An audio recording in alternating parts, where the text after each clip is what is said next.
എനിക്കൊരാവശ്യം വന്നപ്പോ ആരും സഹായിക്കാൻ തയ്യാറായില്ല. ACP കൃഷ്ണപ്രസാദിനെ സസ്പെൻഡ് ചെയ്ത വാർത്ത കാറ്റിന്റെ വേഗതയില നാട് മുഴുവൻ പരന്നത്. ഈ ഫോണിന് ചാർജ് ചെയ്ത് കിട്ടാൻ ഞാൻ ആരെയൊക്കെ സമീപിച്ചു നിനക്കറിയോ? എന്റെ സഹായം കൊണ്ട് ജീവിതം തിരിച്ചു കിട്ടിയവർ പോലും എന്നെ കൈവിട്ടു. അവർക്കൊക്കെ പേടി. ക്രിമിനലായ കൃഷ്ണപ്രസാദിന് സഹായം ചെയ്തു കൊടുത്താൽ ജയിലിൽ കിടക്കേണ്ടി വരുമെന്ന്. അച്ഛനൊന്നും കഴിച്ചിട്ടുണ്ടാവില്ലല്ലോ? നീ പറയുമ്പോൾ ആ കാര്യം ഞാൻ ഓർക്കുന്നു തന്നെ. ഇല്ല, ഒരു തുള്ളി വെള്ളം പോലും ഞാൻ ഇതുവരെ കഴിച്ചിട്ടില്ല. ഫോൺ ചാർജ് ചെയ്യുമ്പോഴേക്കും ഞാൻ എന്തെങ്കിലും ഉണ്ടാക്കി തരാം. വേണ്ട അച്ഛാ, ഒന്നും കഴിക്കാതെ. സാരമില്ലടാ, ആഹാരം കഴിക്കാതെ 1-2 ദിവസം പിടിച്ചു നിൽക്കാനുള്ള ശക്തിയൊക്കെ എന്റെ ഈ ബോഡിയിലുണ്ട്. ഇതുവരെ ചാർജ് ചെയ്തിരിക്കുന്ന ഒരു കുറ്റവും ഞാൻ ചെയ്തിട്ടില്ല എന്ന് തെളിയിക്കുക എന്നുള്ളതാ ഇപ്പൊ എന്റെ ഏറ്റവും വലിയ ലക്ഷ്യം. ആഹാരമൊക്കെ അത് കഴിഞ്ഞിട്ട്. തുളസി ജീവനോടെ ഉണ്ടെന്ന് അച്ഛൻ പറഞ്ഞത് വിശ്വസിക്കാൻ തന്നെയാ എനിക്കിഷ്ടം. പക്ഷെ അച്ഛനത് പറഞ്ഞ ശേഷം അവളുടെ നമ്പറിലേക്ക് 1000 വട്ടം ഞാൻ വിളിച്ചു നോക്കി. പക്ഷെ ഫോൺ സ്വിച്ച് ഓഫാ. അപ്പോ അവളുടെ കയ്യിൽ നിന്ന് ഫോൺ നഷ്ടപ്പെട്ടിട്ടുണ്ടാവുന്ന എനിക്ക് തോന്നുന്നു. തുളസി ആരുടെയും ഫോണിൽ നിന്ന് അച്ഛനെ വിളിച്ചു. അവൾക്ക് അച്ഛനോട് എന്തോ പറയാനുണ്ട്. പക്ഷെ അത് പറയാൻ കഴിഞ്ഞില്ല. അച്ഛൻ്റെ ഫോൺ ആ സമയത്ത് സ്വിച്ച് ഓഫ് ആയിപ്പോയി. പക്ഷേ എനിക്കൊരു സംശയം. അച്ഛനെ വിളിച്ചിട്ട് കിട്ടാത്ത സ്ഥിതിക്ക് അവൾ എന്നെ വിളിക്കണ്ടേ? അത് വിളിച്ചില്ലല്ലോ. അവൾ എവിടെയാണെന്ന് നമുക്കറിയയില്ല. അതുകൊണ്ട് തന്നെ അവളെ തേടി ചെല്ലാൻ നമുക്ക് കഴിയില്ല. അത് അവൾക്ക് നന്നായിട്ടറിയാം. പക്ഷെ ഒന്നുകിൽ അവൾക്ക് ഇങ്ങോട്ട് വരാലോ. അച്ഛനെ അവൾക്ക് ഫോണിൽ കിട്ടിയില്ലെങ്കിൽ അച്ഛനോട് നേരിട്ടൊന്ന് പറയാലോ. അവൾ എന്നോട് പറയണമെന്ന് ആഗ്രഹിച്ച ആ കാര്യം അതെന്തായിരിക്കും? നിനക്ക് എന്തെങ്കിലും ഐഡിയ ഉണ്ടോ? എനിക്കൊരു പിടിയും കിട്ടുന്നില്ല. പക്ഷേ എനിക്കറിയാടാ, അവള് പുഴയിൽ ചാടി ആത്മഹത്യ ചെയ്തു എന്നുള്ള വാർത്ത എല്ലാ പത്രങ്ങളിലും വന്നിട്ടുണ്ട്. അവളും ആ വാർത്ത കണ്ടിട്ടുണ്ടാവും. ആ വാർത്ത തെറ്റാണ്, അവൾ ജീവനോടെ ഉണ്ടെന്നുള്ളത് എന്നെ അറിയിക്കാനാണ് അവൾ എന്നെ വിളിച്ചിട്ടുണ്ടാവുക. അങ്ങനെയാണെങ്കിൽ അച്ഛനോടത് പറയാൻ കഴിയാത്ത സ്ഥിതിക്ക് തുളസി എന്നെ വിളിച്ചറിയിക്കേണ്ടതല്ലേ? എടാ, നീ അവളുടെ മനസ്സ് മനസ്സിലാക്കുന്നില്ല എന്നുള്ള സങ്കടത്തോടെയാ അവൾ ഈ വീട് വിട്ട് പോയത് തന്നെ. അതിന്റെ പേരിൽ നീ അവളെ വഴക്ക് പറയുന്ന അവൾക്ക് തോന്നില്ലേ? പിന്നെ നിന്നെ വിളിക്കാൻ അവൾക്ക് ധൈര്യം വരുമോ? ആ വാർത്ത പത്രത്തിൽ കണ്ട തുളസി അവളെ കൊലപ്പെടുത്തിയ കുറ്റത്തിന് അച്ഛൻ അറസ്റ്റ് ചെയ്യപ്പെട്ടതും പോലീസ് കസ്റ്റഡിയിൽ നിന്ന് അച്ഛൻ ചാടിപ്പോയതൊക്കെ പത്രത്തിൽ വായിച്ചിട്ടുണ്ടാവില്ലേ? ആ വാർത്ത തെറ്റാണെന്ന് തെളിയിക്കാൻ അവൾ തിരിച്ചു വരേണ്ടതല്ലേ? അച്ഛന് അത്രയ്ക്ക് ഇഷ്ടമല്ല അവൾക്ക്. വന്നില്ലല്ലോ. പോലീസ് സ്റ്റേഷനിലേക്ക് വിളിച്ചറിയിക്കെങ്കിലും ചെയ്യേണ്ടതല്ലേ? അവളത് ചെയ്തിരുന്നെങ്കിൽ അച്ഛന് സ്വന്തം വീട്ടില് ഇങ്ങനെ കള്ളനെ പോലെ പാത്തം പതുങ്ങിയൊക്കെ വരേണ്ട ആവശ്യമുണ്ടോ? അച്ഛനെ രക്ഷിക്കാനുള്ള ഒരു നീക്കവും തുളസിയുടെ ഭാഗത്തുനിന്ന് ഉണ്ടായില്ലല്ലോ. എടാ, ചിലപ്പോൾ അവൾ ആ വാർത്ത കണ്ടിട്ടുണ്ടാവില്ല. എന്തുകൊണ്ട് കണ്ടിട്ടുണ്ടാവില്ല എന്ന് നീ എന്നോട് ചോദിച്ചാൽ അതിന്റെ കാരണം എനിക്കും അറിയില്ല. പക്ഷേ ഒരു കാര്യം ഉറപ്പാ, ഞാൻ അപകടത്തിലാണെന്ന് അറിഞ്ഞപ്പോ എന്നെ രക്ഷിക്കാൻ എന്റെ മോള് വരണമായിരുന്നു. എല്ലാവരും അവരവരുടെ സന്തോഷം മനസ്സമാധാനം തേടി പോകുന്നു. തനിച്ച് എങ്ങോട്ടും പോയി പരിചയമില്ലാത്ത പ്രിയമ്മ പോലും ഇവിടെ നടക്കുന്നതൊക്കെ കണ്ട് സഹിക്കാൻ കഴിയാതെ ഈ വീട് വിട്ടു പോയി. തുളസി അവളുടെ സന്തോഷം തേടി പോയിരിക്കുന്നു. അവരവരുടെയൊക്കെ ഇഷ്ടത്തിന് ഓരോ കാര്യം ചെയ്തിട്ട് സമാധാനം പറയുന്ന അച്ഛൻ. അതിന്റെ പേരിൽ തളർന്നു കിടക്കുന്ന അമ്മയെ ഉപദ്രവിക്കുക. ആ SP അമ്മയെ ചോദ്യം ചെയ്യുന്ന കണ്ടിട്ടും അച്ഛൻ എനിക്ക് സഹിച്ചില്ല. സാരമില്ലടാ, ഒരിറക്കത്തിന് ഒരു കയറ്റുണ്ടെന്ന് നീ കേട്ടിട്ടില്ലേ? ഈ കുടുംബത്തിൽ കയറി മേഞ്ഞ ആ SP-ക്ക് അതിനുള്ള ശിക്ഷ ഞാൻ കൊടുത്തിരിക്കും. ചെയ്യാത്ത കുറ്റത്തിന് ജയിലിൽ കിടക്കാൻ ഈ ACP കൃഷ്ണപ്രസാദ് നിശ്ചയിച്ചിട്ടില്ല.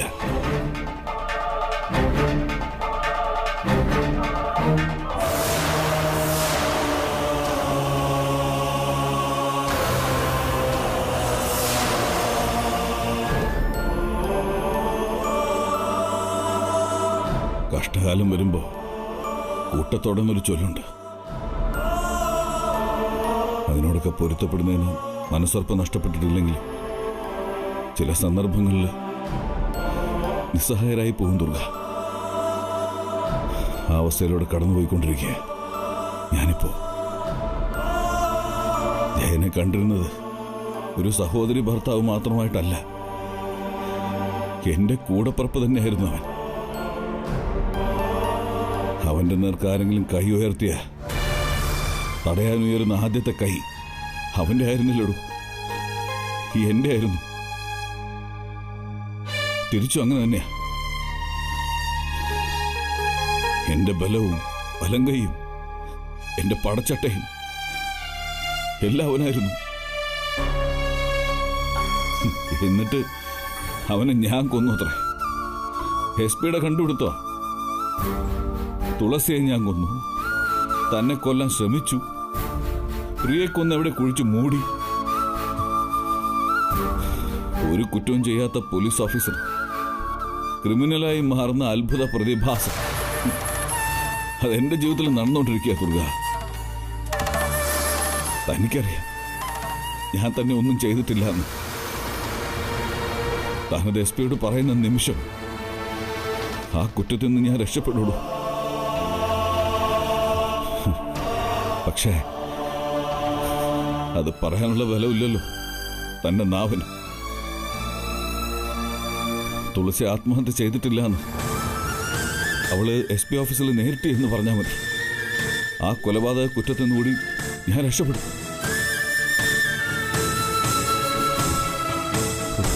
പക്ഷേ എന്റെ പേരിൽ അങ്ങനെ ഒരു കുറ്റം ചാർത്തപ്പെട്ടത് അവൾ അറിഞ്ഞിട്ടുണ്ടാവില്ല. അവളെ തേടിപ്പിടിക്കാനുള്ള വഴി എനിക്കറിയില്ലടോ. മനസ്സമാധാനം തേടിപ്പോയ പ്രിയ തിരിച്ചു വരിക വേണ്ടു. അതോടെ പഴയ പോലെ ACPയുടെ യൂണിഫോമും ധരിച്ച് എനിക്ക് പകൽ വെട്ടത്ത് നടക്കാൻ കഴിയും. അതോ സ്വന്തം കാര്യം തേടിപ്പോയവരൊക്കെ തിരിച്ചു വരില്ലായിരിക്കും അല്ലേടൂ.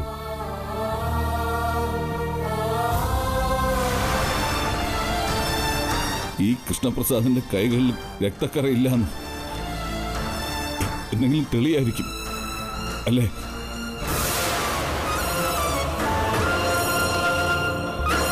തെളിയിക്കപ്പെടും. എനിക്ക് വിശ്വാസമുണ്ടോ. കാരണം എനിക്ക് വേണ്ടി പ്രാർത്ഥിക്കാൻ എനിക്കെന്റെ ദുർഗയുണ്ടല്ലോ.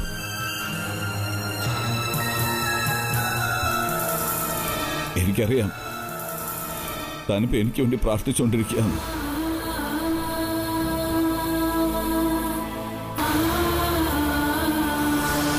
അച്ഛാ,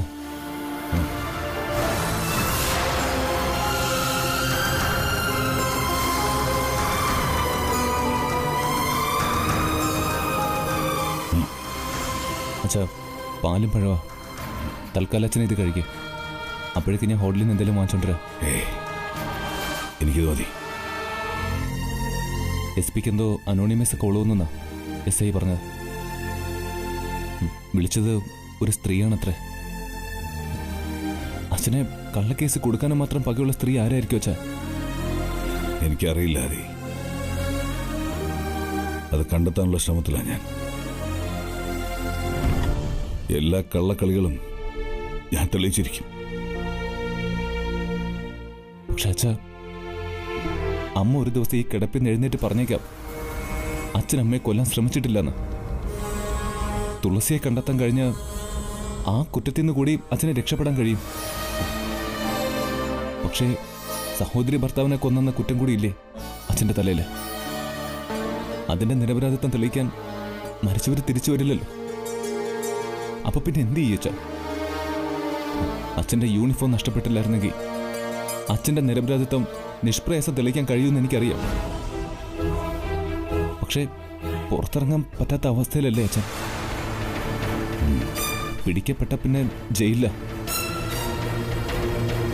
ഈ ഒരു അവസ്ഥയിൽ അച്ഛൻ എങ്ങനെ അച്ഛന്റെ നിരപരാധിത്വം തെളിയിക്കാൻ കഴിയും?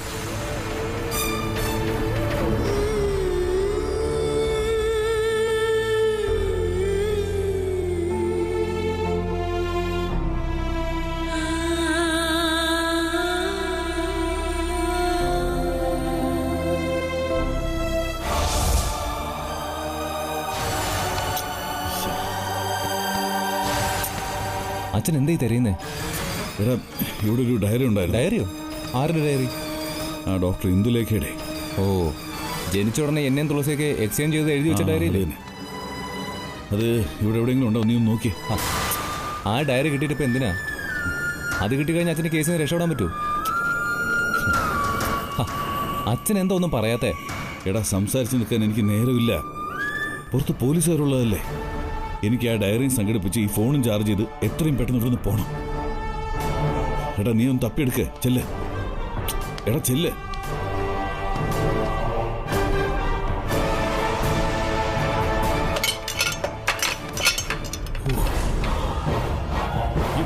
അകത്തെന്തോ ശബ്ദം കേട്ടല്ലോ. അതെ സാർ.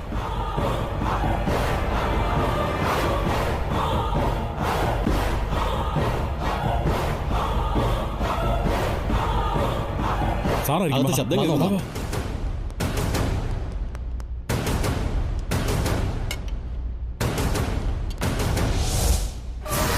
എന്താ എന്ത് പറ്റിയതാ? ആ, അത് അമ്മയുടെ ഡിസ്ചാർജ് സമ്മറി ഫയലേ. അത് അച്ഛൻ്റെ കയ്യിലാണ് വെച്ചിരുന്നത്. അത് ഇവിടെ എവിടെയെങ്കിലും ഉണ്ടോ എന്ന് നോക്കുമായിരുന്നു. തെരയുന്നതിനിടയിൽ കൈതട്ടി ഇതൊക്കെ താഴെ വീണു. എന്തിനാ ഇപ്പോൾ ഡിസ്ചാർജ് സമ്മറി? ആ, അത് വക്കീൽ പറഞ്ഞിട്ടാ. അച്ഛൻ അമ്മയെ അപായപ്പെടുത്താൻ ശ്രമിച്ചില്ല എന്ന് തെളിയിക്കാൻ അത് വേണോത്രേ. ആ, സാറ് അച്ഛൻ്റെ ഓഫീസിൽ ഡ്യൂട്ടി ചെയ്തിട്ടില്ലേ? കണ്ടതായിട്ട് ഞാൻ ഓർക്കുന്നു, അതുകൊണ്ട് ചോദിച്ചതാ. കൃഷ്ണപ്രസാദ് സാറിന്റെ ഓഫീസിൽ 1 മാസം ഞാൻ ഡ്യൂട്ടി ചെയ്തിട്ടുണ്ട്. അതിനുശേഷം ലോക്കൽ സ്റ്റേഷനിലേക്ക് മാറി. 3 മാസമായിട്ട് SP ഓഫീസിലാണ്. അച്ഛൻ്റെ പേരിൽ ആരോപിക്കപ്പെട്ടിരിക്കുന്ന കുറ്റങ്ങൾ സത്യമാണെന്ന് സാറ് കരുതുന്നുണ്ടോ? എന്റെ തോന്നലുകൾക്ക് എന്താ പ്രസക്തി?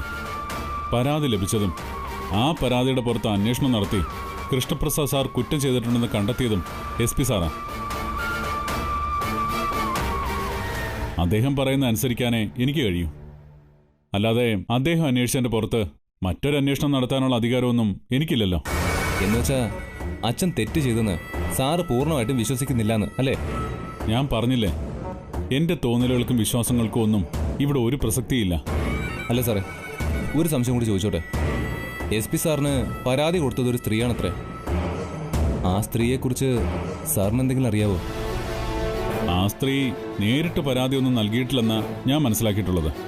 SP സാറിന് ഒരു അനോണിമസ് കോൾ വരികയായിരുന്നു. ശരി, അവിടെ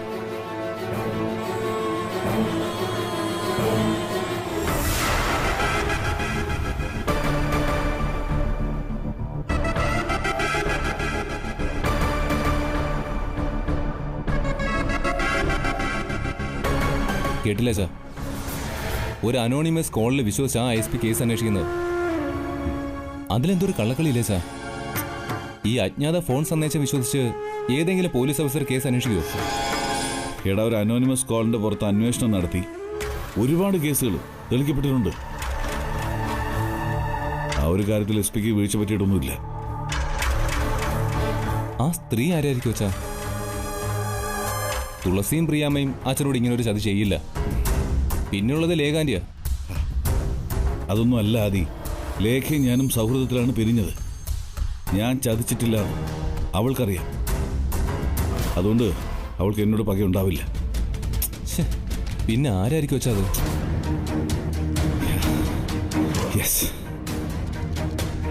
ഈ ഡയറി വെച്ച് അച്ഛൻ എന്ത് ചെയ്യാൻ പോവാ? എടാ, ജയനെ ഇടിച്ചു വന്ന വണ്ടിയുടെ നമ്പർ ഇതിനകത്തുണ്ട്. ലേഖ അന്വേഷിച്ച് കണ്ടുപിടിച്ച ആ വണ്ടിയുടെ ഓണറെ കണ്ടുപിടിച്ച ഈ കേസിൽ നിരപരാധിത്വം തെളിയിക്കാൻ എനിക്ക് കഴിയും. ഇനി എന്തൊക്കെ സംഭവിക്കുമെന്ന് പറയാൻ എനിക്ക് കഴിയില്ല. പക്ഷേ എന്റെ നിരപരാധിത്വം തെളിയിച്ചതിന് ശേഷം മാത്രമേ ഞാൻ ഈ വീടിന്റെ പടി കയറും. അത് നീ എത്ര കാലം വേണ്ടിവരുമെന്ന് എനിക്കറിയില്ല. അമ്മയെ നീ നന്നായി നോക്കണം. ഞാൻ പോട്ടെ.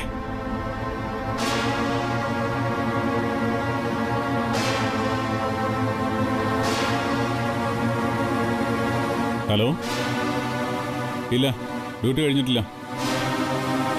എപ്പോഴാണ് തുടങ്ങിയത്? ഡോക്ടറെ കാണിച്ചില്ലേ? ആ, ഞാൻ ഡോക്ടർ അനുപമയുടെ വീട്ടിലെത്താം. മോനെയും കുട്ടി നീ അവിടേക്ക് വന്നാൽ മതി, വൈകണ്ട. എൻ്റെ മോൻ 2 തവണ വൊമിറ്റ് ചെയ്തു തന്നു. മോനെ കൊണ്ട് ഡോക്ടറെ അടുത്തൊന്ന് പോകണം. Okay sir. എന്തെങ്കിലും ഉണ്ടെങ്കിൽ നിങ്ങൾ എന്നെ വിളിച്ചാൽ മതി. Okay sir.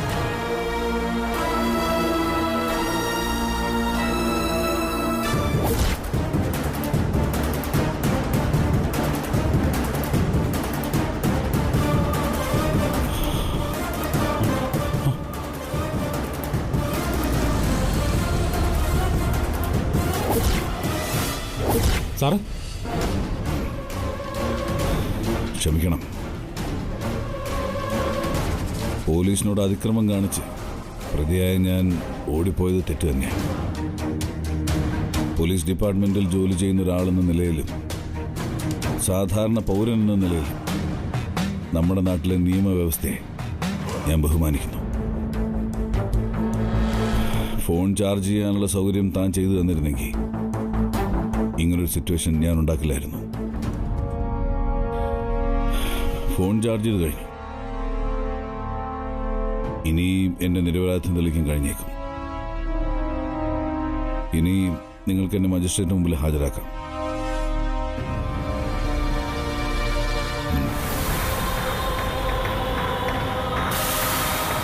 തുളസി വിളിച്ച നമ്പറിലേക്കാണ് ഞാൻ വിളിക്കുന്നത്. അവള് കാരണം ഞാൻ പ്രശ്നത്തിലായിരിക്കുകയാണെന്ന് അറിഞ്ഞാൽ ഉറപ്പായിട്ടും അവൾ തിരിച്ചു വരും. തന്നെ വന്ന് കാണാൻ ഞാൻ അവളെ പറഞ്ഞയക്കാം. അവളെ SP യുടെ മുമ്പിൽ ഹാജരാക്കി പുനരന്വേഷണം നടത്താൻ താൻ റിക്വസ്റ്റ് ചെയ്യണം. എന്റെ നിരപരാധിത്വം തെളിയിക്കാൻ താൻ എന്നെ സഹായിക്കണം. ഫോൺ എടുക്കുന്നില്ലല്ലോ.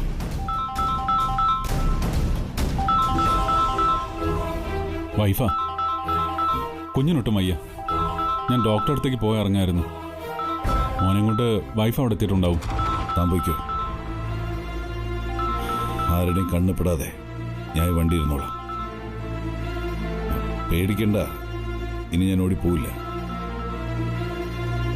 തന്നെ ഫോൺ എടുക്കും. ഹലോ, ആ നീ എത്തിയോ? ഇല്ല, എനിക്ക് വരാൻ പറ്റില്ല. മോനെ ഡോക്ടറെ കാണിക്കാൻ ഞാനെന്തിനാ? നീ കാണിച്ചിട്ട് വിളിക്ക. ഫോൺ ചാർജ് ചെയ്യാൻ ഞാൻ സാറിനെ സഹായിക്കായിരുന്നു. വലിയ പദവിയിലിരിക്കുന്നവര് പണവും സ്വാധീനവും ഉള്ളവർക്ക് വേണ്ടി കണ്ണടയ്ക്കുന്നു. എന്നെപ്പോലുള്ള ചിലര് ചെയ്യുന്ന ജോലിയോട് ആത്മാർത്ഥത കാണിക്കുന്ന വാശി പിടിച്ച് എത്രയോ നിരപരാധികളുടെ ശാപം വാങ്ങിച്ചു കൂട്ടുന്നു. സാറ് തന്നെ എന്നെ ശപിച്ചിട്ടുണ്ടാവില്ല. ചെയ്തമില്ലാത്ത ഉപകാരങ്ങൾ പ്രതിഫലം സ്വീകരിക്കാതെ ചെയ്തു കൊടുക്കുന്നത് അത്ര വലിയ തെറ്റൊന്നുമല്ല, അല്ലേ സാറേ? തൊപ്പി തലേ കയറുന്നൂടെ ചിലർക്ക് മനുഷ്യത്വം നഷ്ടപ്പെടും. അത് പാടില്ല. താൻ പറഞ്ഞതുപോലെ ഞാൻ തന്നെ ശപിച്ചിട്ടൊന്നുമില്ല. കാരണം ജോലിയോട് ആത്മാർത്ഥത പുലർത്തുന്ന പോലീസുകാരെ എനിക്കിഷ്ടമാണ്. അങ്ങനെയുള്ളവരോട് എനിക്ക് റെസ്പെക്റ്റ്. അതുകൊണ്ടാ ഞാൻ തന്റെ മുമ്പിൽ കീഴടങ്ങിയത്.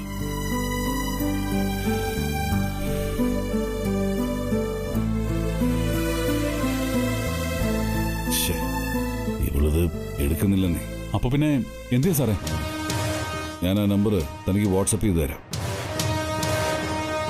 ഈ നമ്പറിന്റെ ഉടമസ്ഥനെ കണ്ടെത്താൻ വലിയ ബുദ്ധിമുട്ടൊന്നുമില്ലല്ലോ. തന്റെ നമ്പറിൽ നിന്ന് വിളിച്ചിട്ട് എടുത്തില്ലെങ്കിൽ താൻ അവളെ നേരിട്ട് ചെന്ന് കാണണം. അച്ഛൻ സബ് ജയിലിൽ റിമാൻഡിൽ കഴിയുകയാണെന്ന് തുളസിയോട് പറയണം. അതിന്റെ കാരണം അവളാണെന്ന് കൂടി പറയണം. ഞാൻ തന്നെ അന്വേഷിച്ചു പോവുമായിരുന്നു. പക്ഷേ വേണ്ട. ചാടിപ്പോയ പ്രതിയെ പിടികൂടാൻ വൈകിയ തന്റെ കരിയറിനെ അത് ബാധിക്കും. ഞാൻ കാരണം ഇനി തനിക്കൊരു ബുദ്ധിമുട്ടുണ്ടാവരുത്. എന്നെ പിടികൂടിയെന്ന് SP സാറിനൊന്ന് വിളിച്ചറിയിച്ചേക്ക്. അതിനു മുമ്പ് ഒരു കാര്യം കൂടി പറയാനുണ്ട്. ഒരു വണ്ടി നമ്പർ കൂടി ഞാൻ അയച്ചു തരാം. ജയശീലിനെ ഇടിച്ചു വന്ന വണ്ടിയുടെ നമ്പറാ അത്. ഈ ഉടമസ്ഥനെ കണ്ടെത്താൻ ACP ലേഖ രവിശങ്കർ കൂടി ശ്രമിച്ചിരുന്നു. അവർ ട്രാൻസ്ഫർ വാങ്ങിച്ചു പോയതിനു ശേഷം ആ അന്വേഷണം നിലച്ചു. ചില കുടുംബ പ്രശ്നങ്ങൾ കാരണം എനിക്കും അതിൻ്റെ പുറകെ പോകാൻ ഒട്ടും സമയം കിട്ടിയില്ല. ആ വണ്ടിയുടെ ഉടമസ്ഥനെയും താൻ കണ്ടെത്തണം. ജയശീലിന്റെ മരണത്തിൽ എനിക്കൊരു പങ്കുമില്ലെന്ന് എനിക്ക് തെളിയിക്കണം. തുളസിയുടെയും ജയശീലിന്റെയും കേസുകളിൽ എന്റെ നിരപരാധിത്വം തെളിയിക്കപ്പെട്ടാൽ എനിക്ക് പുനരന്വേഷണം ആവശ്യപ്പെടാൻ കഴിയും. എനിക്ക് രക്ഷപ്പെടാൻ കഴിയും. എന്നെ കൊണ്ട് ചെയ്യാൻ പറ്റുന്ന എല്ലാ സഹായവും ഞാൻ സാറിന് ചെയ്തുതരാം. തൻ്റെ പിടിയിൽ നിന്ന് ചാടിപ്പോയതാണ്. ഞാൻ ഒരിക്കൽ കൂടി തന്നോട് ക്ഷമ ചോദിക്കുക. ആ SP വിളിച്ച് പറഞ്ഞേക്കും. പിന്നെ എന്നെ മജിസ്ട്രേറ്റിൻ്റെ വീട്ടിൽ കൊണ്ടുപോയാൽ മതി. പ്രതിയെയും കൊണ്ട് വരുന്നുണ്ടെന്ന് മജിസ്ട്രേറ്റിനെ വിളിച്ച് അറിയിക്കുകയും വേണം. വൈകിക്കണ്ട. താൻ വണ്ടി എടുക്കും. ക്ഷമിക്കണം സാർ. സാറിൻ്റെ ഈ പ്രവൃത്തികളിൽ നിന്നും സംസാരത്തിൽ നിന്നും മനസ്സിലാക്കാം സാറിൻ്റെ കൈകൾ ശുദ്ധമാണെന്ന്. നിരപരാധിയായ സാർ എന്തിന് സബ് ജയിലിൽ കഴിയണം? ഞാനതിന് സമ്മതിക്കില്ല. സാറ് തന്നെ സാറിൻ്റെ നിരപരാധിത്വം തെളിയിക്കണം. ഞാൻ സാറിനെ സഹായിക്കാം. പക്ഷേ നിയമത്തിൻ്റെ കണ്ണിൽ ഞാനെപ്പോഴും കുറ്റവാളിയാടും. എന്നെ കാണുന്ന ഏത് പോലീസുകാരനും എന്നെ പിടികൂടും. സാറിന് ആരും കാണില്ല. അതിന് പറ്റിയ സ്ഥലമൊക്കെ എൻ്റെ കസ്റ്റഡിയിലുണ്ട്.